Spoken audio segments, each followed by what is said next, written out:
আজিৰ ভিডিঅ'টোত মই আপোনালোকৰ লগত আলোচনা কৰিম অৰুণোদয় আঁচনি 3.0 আৰু মুখ্যমন্ত্ৰী মহিলা উদ্যমিতা অভিযান আঁচনিখনক লৈ যিকেইটা নতুন আপডেট আহিছে সেই আপডেটকেইটাৰ ওপৰত যিহেতু আপোনালোক সকলোৱে অৱগত যে মুখ্যমন্ত্ৰী মহিলা উদ্যমিতা অভিযান আঁচনিখনৰ যি 10,000 টকা পইচা এই পইচাটো 1 এপ্ৰিল তাৰিখৰ পৰা দিয়া আৰম্ভ কৰিব গতিকে মুখ্যমন্ত্ৰী ডাঙৰীয়া কোনসকল মহিলাই এই পইচাটো লাভ কৰিব কোনসকল লোকে লাভ নকৰে লিষ্ট কেতিয়ালৈকে প্ৰকাশ পাব সকলোখিনি কথাৰ ওপৰত তেওঁ আপডেট দিলে আৰু সেই আপডেটখিনি আজি এই ভিডিঅ'টোত মই আপোনালোকক জনাই দিম লগতে আপুনি অৰুণোদয় আঁচনিত যদি নতুনকৈ আবেদন কৰিছিলে তেনেহলে এতিয়া কি কৰিব লাগিব আপুনি অৰুণোদয় আঁচনিখনৰ পইচা পাবৰ কাৰণে হেতুৰ বিষয়ে আপোনালোকে ভিডিঅ'টোত জানিব পাৰিব গতিকে আপুনি যদি ইনফৰমেশ্যন কেইটা ভালকৈ লৈ নথয় তেনেহলে এই আঁচনি দুখনত এপ্লাই কৰাৰ পিছতো কিন্তু আপুনি কোনো ধৰণৰ পইচা লাভ নকৰিব গতিকে ভিডিঅ'টো সম্পূৰ্ণকৈ প্ৰথমৰ পৰা শেষলৈকে চাব আহক এতিয়া ভিডিঅ'টো আৰম্ভ কৰোঁ এতিয়া প্ৰথমে আমি আলোচনা কৰি লওঁ অৰুণোদয় আঁচনিখনৰ ওপৰত যেহেতু অৰুণোদয় আঁচনিখনৰ যি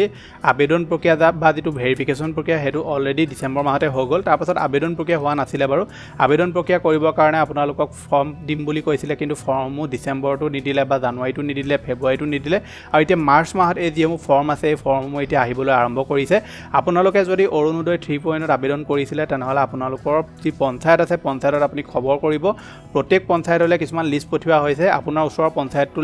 এতিয়ালৈকে নিদিবও পাৰে বা আহিবলগীয়া সময়ত দিব তেনেকুৱা হ'ব পাৰে কিন্তু পঞ্চায়তত এতিয়া পৰ্যায়ে পঞ্চায়তসমূহত তেওঁলোকে যিসমূহ অৰুণোদয় তালিকা আছে সেইসমূহ এতিয়া পঠাই আছে গতিকে আপুনি পঞ্চায়তত গৈ মেলি বা আপোনাৰ অঞ্চলত য'ত অৰুণোদয় তালিকা আছে তাত আপোনালোকে চাবগৈ পাৰে যে আপোনাৰ নাম আছেনে নাই বা আপুনি পঞ্চায়তত গৈ যদি চাইগে তেনেকুৱা ক্ষেত্ৰত আপোনাৰ নামটো থাকিলে আপুনি এখন ফৰ্ম লাভ কৰিব যিখন ফৰ্ম আপোনালোকে পঞ্চায়তৰ পৰা লাভ কৰিব সেইখন ফৰ্মো কোনোমতে আপোনালোকক পিছত দিব মানে প্ৰথমে লিষ্ট আহিব আৰু লিষ্টখন অহাৰ ধৰি লওক কেইদিনমানৰ পিছত আপোনালোকে ফৰ্মসমূহ দিব আপোনালোকক নহবা ধৰি লওক একেলগতে আপোনালোকক ফৰ্মসমূহ দিব পাৰে গতিকে সেই যিখন লিষ্ট আছে সেই লিষ্টখনত আপোনাৰ নাম থাকিলেহে আপুনি অৰুণোদয় আঁচনি পইচাৰ কাৰণে যিখন ফৰ্ম আছে সেই ফৰ্মখন লাভ কৰিব আৰু সেই ফৰ্মখন ফিল আপ কৰি আপোনালোকে অৰুণোদয় আঁচনিৰ যিটো পইচা সেই পইচাটো লাভ কৰিব পাৰিব এতিয়া যিসকল ধৰি লওক পুৰণা হিতাধিকাৰী বা যিসকল নতুন হিতাধিকাৰী সকলোৱে নতুনকৈ আবেদন কৰিব লাগিব বুলি মুখ্যমন্ত্ৰী ডাঙৰীয়াই কৈছিলে গতিকে আপুনি পঞ্চায়তত খবৰ কৰিব যিসকল পুৰণা হিতাধিকাৰী হয় তেওঁলোকে ফৰ্ম ফিল আপ কৰিব লাগিব নে নালাগে সেইটো আপুনি পঞ্চায়তত গ'লে ভালদৰে ইয়াৰ বিষয়ে সবিশেষ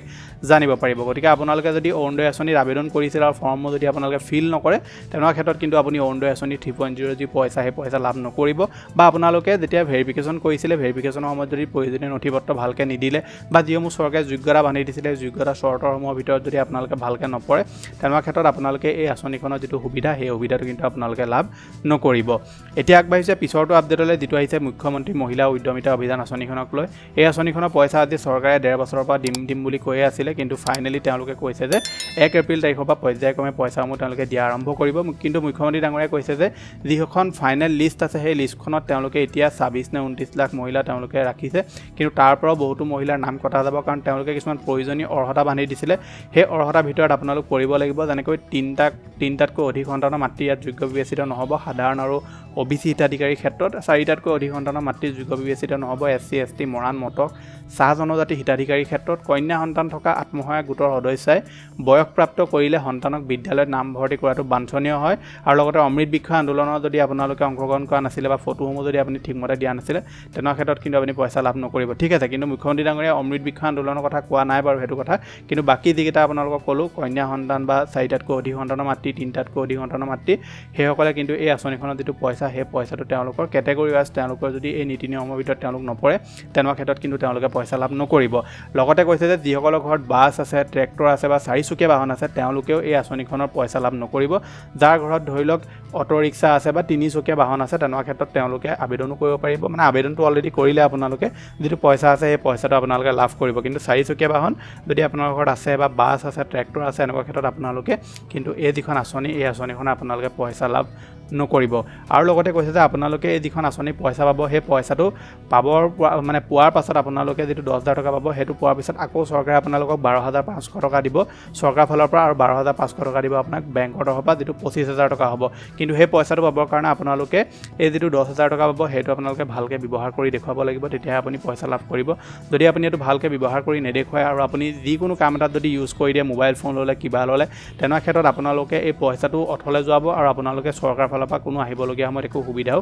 লাভ নকৰিব গতিকে আপোনালোকে যদি পইচাটো ভালকৈ ব্যৱহাৰ কৰে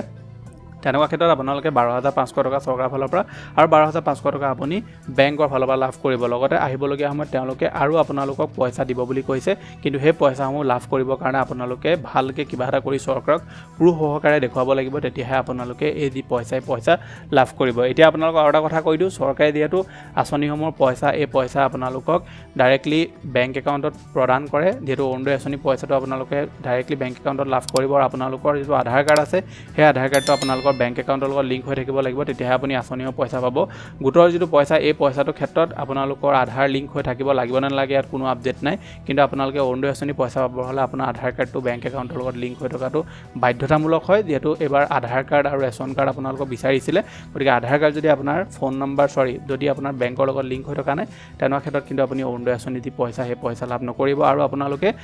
যদি গোটৰ কাৰণে পইচা এপ্লাই কৰিছে তেনেকুৱা ক্ষেত্ৰতো আপোনাৰ আধাৰ কাৰ্ডটো বেংকৰ লগত লিংক হৈ আছে নে নাই বা চেক আউট কৰিব যদি নাই হোৱা কৰি থ'ব কাৰণ কি ঠিক চৰকাৰে যদি কৈ দিয়ে যে আধাৰ লিংক থকা আমি একাউণ্টতে দিম তেনেকুৱা ক্ষেত্ৰত কিন্তু আপুনি পইচাটো নাপাব পাৰে সেইকাৰণে আপোনালোকে পৰাপক্ষত কৰি থ'লে আপোনাৰ কোনো ধৰণৰ প্ৰব্লেম নহয় আপোনালোকে অৰুণোদয় আঁচনিটো যদি এপ্লাই কৰি থৈছে তেনেকুৱা ক্ষেত্ৰত অৰুণোদয় আঁচনিৰ পইচা পাবলৈ আপোনাৰ কোনো ধৰণৰ প্ৰব্লেম নহ'ব গতিকে এইটো আছে যে আপোনালোকক দিবলগীয়া ইনফৰমেশ্যন আশা কৰিছোঁ আপোনালোকে ভিডিঅ'টো চাই ভাল পালে যদি ভাল পালে ভিডিঅ'টো লাইক কৰিব চেনেলটোলৈ যদি প্ৰথম আহিছিলে ছাবস্ক্ৰাইব কৰি ল'ব এনেকুৱা ধৰণৰ ইনফৰমেটিভ ভিডিঅ' ৰেগুলাৰ চাবৰ কাৰণে মই লগ পাম এটা নতুন ভিডিঅ'ত আজিলৈ ধন্যবাদ